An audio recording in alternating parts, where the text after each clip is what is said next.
Throughout this very unusual suspension of play in baseball and the baseball season, and it's new for everybody, but we wanted to keep in touch with the players who are dealing with this so that fans can hear from them and hopefully look forward to the time that they'll be seeing them back in action. We're pleased to be joined today by Casey Mize. And Casey, let's just start with how are you and where are you right now? I'm good, Dan. My wife and I were in Nashville, Tennessee at our home that we bought over the summer. So when everything went down, we gave it a couple of days down in Lakeland, but we ended up driving to Nashville shortly after, and we've been here ever since. So let's go back to spring a little bit and talk about your spring. You were in camp briefly last year. You were still in the major league camp when play was suspended this year. How different was it for you, and how did you feel the spring was going? Because it sure looked good. Yeah, it was different in a lot of ways. After I played my first full season with the team, I had a lot more friends there in camp this year because I had a ton of familiar faces. Our whole staff from AA was there. And then I had more of a relationship with the guys in the big leagues currently. So I felt more comfortable, felt more confident. I was able to be, myself a little bit more, I guess, in a way. I mean, I was comfortable and confident last spring, but I think I was a little bit standoffish. But so I got to open up a little bit this spring, which was good. I thought one of the really neat things of the spring was the energy that you guys, whether it's, it was 5 guys, including Casey Wentz, Joey Wentz from AA, but it's you and Mize and Manning and Faedo and Wentz.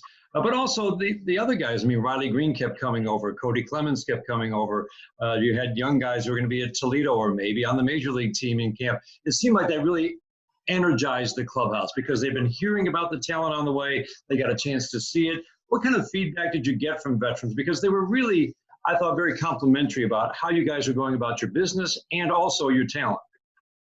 Yeah, everything was mainly good. We're just going to try to learn from those guys as much as possible. And luckily we have a good group. So there wasn't too much whipping into shape and trying to get guys on the same page. Because luckily we all are on the same page with the ultimate goal of playing together in the big leagues. And the current big leaguers were, they were awesome. They've been awesome to me ever since I was drafted. And I think I can speak for the other guys when I say the same for them. That they just want to help and they want to teach us, what they can. And so we were trying to be as acceptant of that as possible while still trying to stick to our strength as well. And it's just good to have, guys like Matt Boyd, Daniel Norris, Fulmer, just guys that are going to invest time into you because, they're trying to compete and get better, and prepare for a season. But, putting that time in with us and helping us really meant a lot to us as a group. But it was interesting watching your bullpen one day. You wanted, some guys want a lot of information, or maybe they'll review it after. Some don't want a whole lot during their bullpen session. You were asking about, for fans, it's a Rapsodo machine which measures spin and break and velocity. You wanted to know after almost every pitch, after you'd thrown a few, the efficiency of that pitch. Can you just explain for fans? Because I think this is, you want to be able to get better and better, and this is how you're using the technology. Describe what that does for you and what you're looking for. Yeah, well, spin efficiency directly impacts the movement of the baseball. And so in a lot of cases and a lot of pitches, you want that efficiency to be extremely high.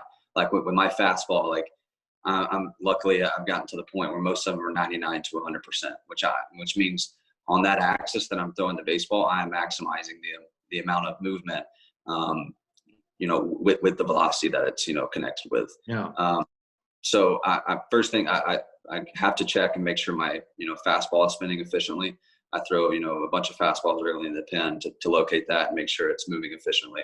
And then after that point, I try to drastically reduce the efficiency in my cut fastball, it truly is a gyroscopic slider, but I have to throw a cut fastball to throw it the way I do. And so to make it a gyro slider, you have to think the direct opposite. You want as low efficiency as possible, which is weird, Yes, it seems counterintuitive, but yeah, it spins like a bullet. And so the four-seamer is going to backspin this way. Yeah.